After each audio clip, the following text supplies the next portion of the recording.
remote work in journalism. I know you did a column about it, the good, the bad, the ugly. It has to do with a lot of things, media representation, hiring people from anywhere. Talk to us about what you're seeing there. Yeah, so like this was really prompted by these return to office conversations that are happening all across the country, especially in the media industry where a lot of people are still working remotely. A lot of people have really enjoyed it and are wondering to what degree do we need to be in the office.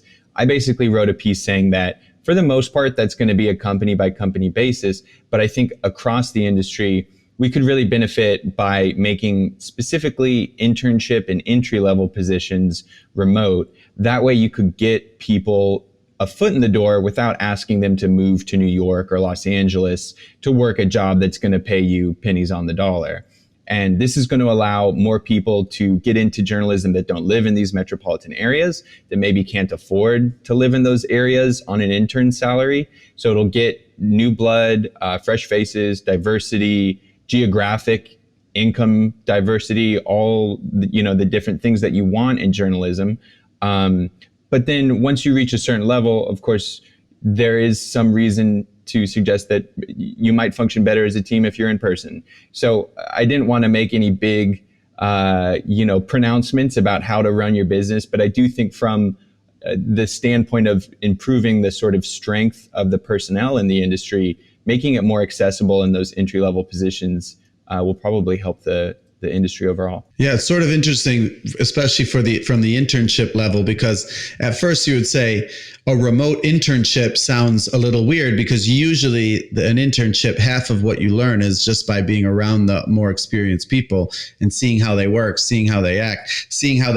It's almost like professionalizing someone. Yeah, no, I completely agree, right? And so you have to set your internship or entry-level positions up such that the people who are doing this are able to benefit even though they're not in person, because absolutely there's a lot of intangible reasons and things that you learn from being in an office for the first time. But I think that for all the people in the US who live in, the 45 states that aren't California, Texas, New York, Florida, and whatever, it's a really good way for them to try it out and see, do I like this industry? Am I good at it?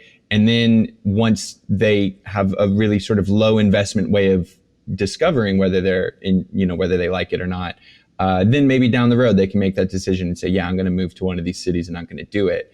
But you don't want to ask somebody to make such a big commitment, for very little money at an early stage in their career. What do you see as, how are media companies dealing with the transition to remote work? Are most people working from home still? Are people coming back to office?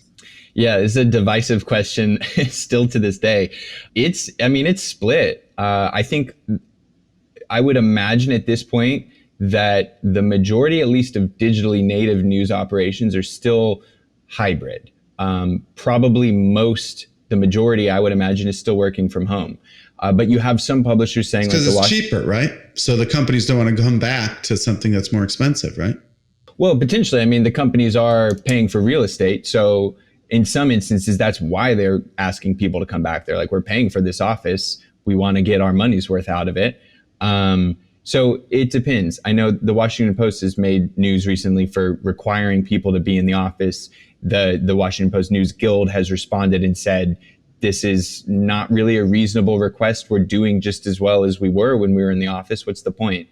And you have other publishers like Quartz, which has made a big deal about being all remote has allowed us to hire talent from across the world, and it allows us to be better journalists. So you really have different arguments. I think it's a culture thing for the journalists.